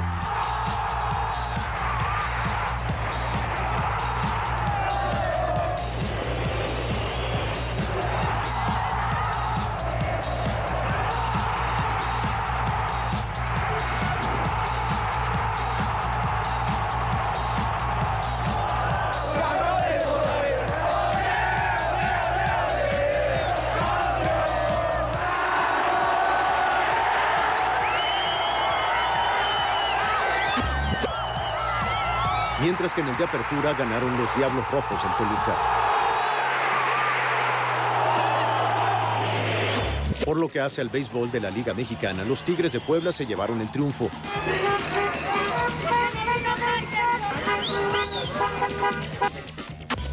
Y en el fútbol americano colegial, los campeones fueron los Borregos Salvajes del TEC de Monterrey.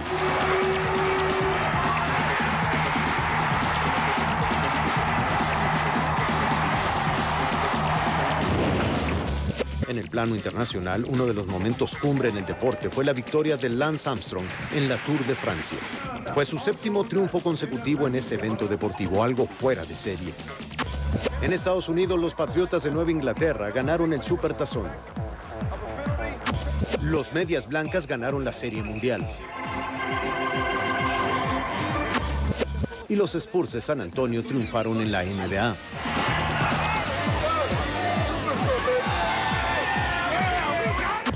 Por lo que hace al fútbol internacional, el Liverpool ganó la Champions League. En España, el Barcelona ganó la Liga.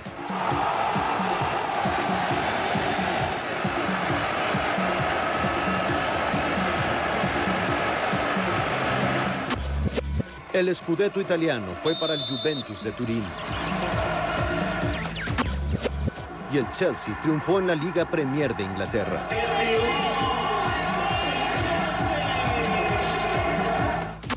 El 2005 fue el año en el que México hizo historia en la cancha de fútbol, y fue posible gracias al talento de un grupo de jóvenes que jugó como solo los grandes saben hacerlo.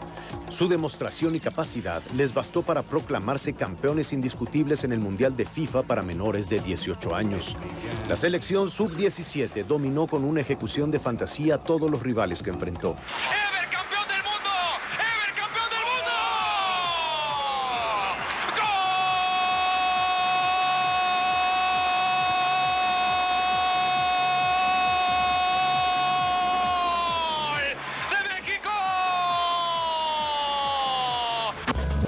Al tú por tú jugó México en la Copa Confederaciones que se llevó a cabo en Alemania en junio de este año. La selección mayor pasó una prueba importante y no defraudó su participación. Más allá de todas estas historias, preguntamos a la gente cuál era su héroe deportivo. Y de acuerdo con una encuesta realizada en las 32 ciudades más importantes del país, el 39% de los consultados eligió a Ana Gabriela Guevara. En segundo lugar, con el 8%, quedó Cuauhtémoc Blanco, jugador de las Águilas del América. Rafael Márquez, defensa del Barcelona de España, con el 6%, quedó en cuarto lugar. Y en quinto aparece Hugo Sánchez con el 4%. Ellos son los personajes más reconocidos por la gente en materia deportiva en el 2005.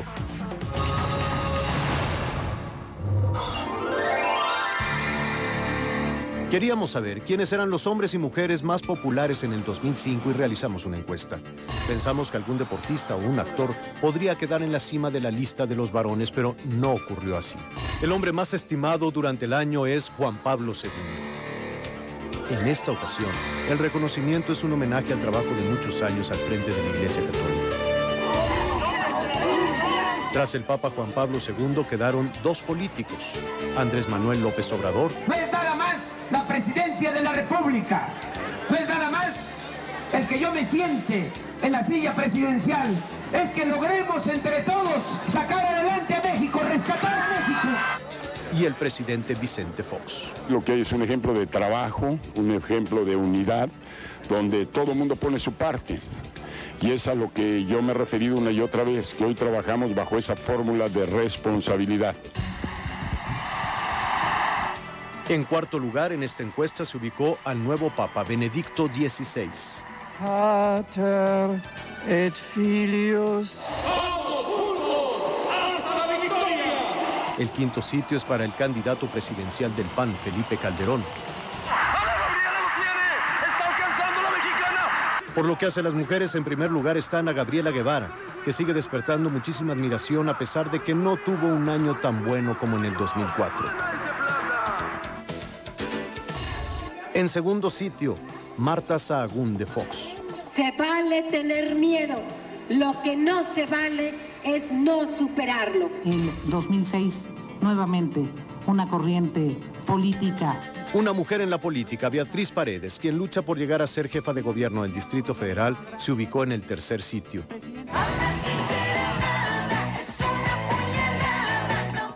La cantante Thalía en el cuarto. Se necesita la organización de la gente. Y Rigoberta Menchú en el quinto. Por cierto, no quisimos quedarnos con las ganas de saber quiénes eran el lado contrario, los personajes más impopulares del año. En cuanto a los hombres, la consulta arroja que el personaje más impopular del año es el presidente Bush. Y entre las mujeres, Elba Ester Gordillo. El primer día de octubre asesinaron a 5 mexicanos en casas rodantes en el estado norteamericano de Georgia. Los migrantes fueron víctimas de un robo a manos de ladrones afroamericanos. El 4 de octubre, Fernando Flores asumió el cargo de director general del Seguro Social. Sustituye a Santiago Levy, quien renunció al cargo por diferencias con el presidente Fox. El 13 de octubre, un comando islámico armado lanzó una serie de ataques simultáneos contra las fuerzas de seguridad del aeropuerto y el ejército en Nalchik, ciudad del Cáucaso ruso. La emboscada y enfrentamiento dejó por lo menos 83 muertos. Se conjuró el viernes 14 de octubre la huelga en el Instituto Mexicano del Seguro Social.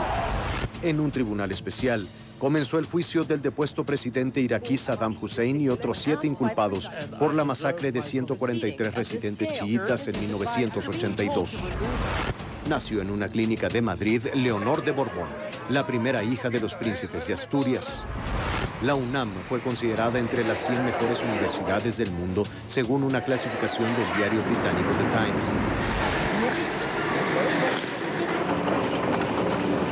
Estalló una serie de disturbios raciales en suburbios de la periferia de París.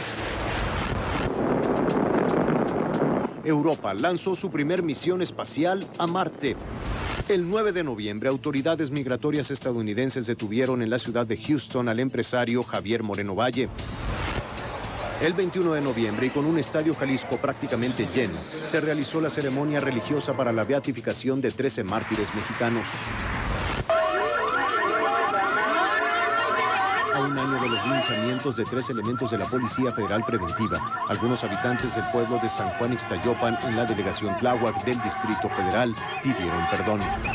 El 29 de noviembre, en Ottawa, la Cámara de los Comunes de Canadá aprobó una moción de censura que provocó la caída del gobierno liberal minoritario de Paul Martin y la realización de elecciones anticipadas.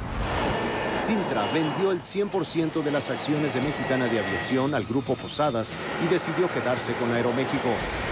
En Francia, una mujer fue sometida a un trasplante de rostro. El 2 de diciembre designaron al escritor poblano Sergio Pitol Premio Cervantes de Literatura 2005. 4 días después, por lo menos 119 personas murieron al estrellarse un avión militar iraní contra un edificio en un área residencial de sureste de Teherán, la capital de Irán. En el aeropuerto de Miami, un pasajero que dijo tener una bomba en su equipaje de mano fue abatido por un agente federal aéreo. Esta es la primera ocasión en que esto ocurre desde el reforzamiento de la seguridad en terminales aéreas de Estados Unidos. México. El 9 de diciembre la suerte le sonrió a México. Irán, Angola y Portugal son las selecciones nacionales que le tocaron al Tri en el sorteo para la Copa del Mundo Alemania 2006. México hace realidad la abolición de la pena de muerte. El presidente Vicente Fox anunció la publicación del decreto de reforma en la que la pena de muerte quedó abolida en México. Se realizaron elecciones presidenciales en Chile, pero hará falta una segunda ronda. El 15 de enero participarán la socialista Michelle Bachelet, candidata del partido en el poder, y el multimillonario Sebastián Piñera. Hasta aquí este programa especial con los acontecimientos más importantes, los hechos que conformaron este año que concluye. Un año que nos llevó a recorrer miles de kilómetros, un largo camino para acercarlo a usted a los lugares donde hubo una historia que compartir. Hasta aquí entonces nuestra revisión de los últimos 12 meses, pero la historia no termina, los hechos no concluyen. Habrá más en el 2006, una agenda que compartir con usted. Y para darle los detalles, además de un mundo en constante movimiento, de un país en transformación. Yo soy Javier Alatorre y a nombre de Fuerza Informativa Azteca le agradecemos el habernos acompañado a lo largo de este año y le deseamos de todo corazón un muy feliz 2006. Buenas noches.